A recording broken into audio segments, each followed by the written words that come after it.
আছে আমার তানজুমান বেগম, স্বামীর নাম মোহাম্মদ ফজলুল হক।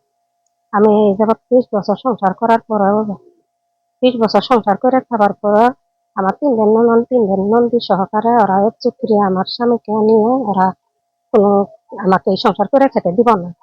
মানে ৭ তারিখে আমি এই স্বামীর বাড়িতে সংসার করার অবস্থায় ৭ তারিখে আমার স্বামীকে নিয়ে ওরা ডিভোর্স দিছে, মানে তালাক দিছে। দেওয়ার পরেও আমার স্বামী আমার কাছে ১০ তারিখ পর্যন্ত আছে। ১০ তারিখে থাকার পরেও আমার বড় নন্দী মকলে কাগজ এনে ১০ তারিখে যখন দেখাইছে তখনকার আমার স্বামী আমার ছেলেকে নিয়ে পালাইছে। আমি এই অবস্থায় এই বাড়িতে এখনো আছি। তারপরে আমার ঘরে আমার শ্বশুর শাশুড়ি ৩ ননদ ঘরে ঢুকতে দেয় না।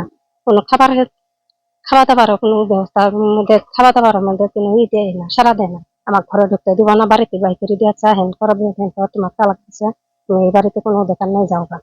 ঘরে ঢুকে দেয় না, তালা লাগায় দিচ্ছে। বলেন।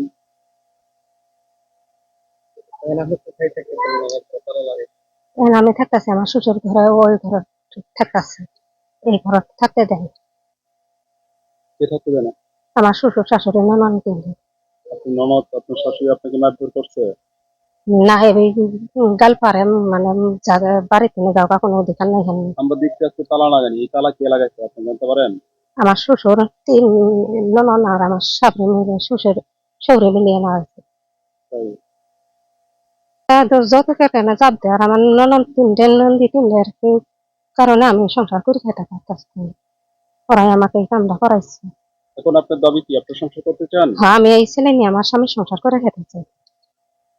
ঘরের মধ্যে তালা দেওয়া দেখতে, আপনি কি ঘরে প্রবেশ করতে দিচ্ছে কিনা, আপনি ঠিক মতো থাকতে পারছেন কিনা?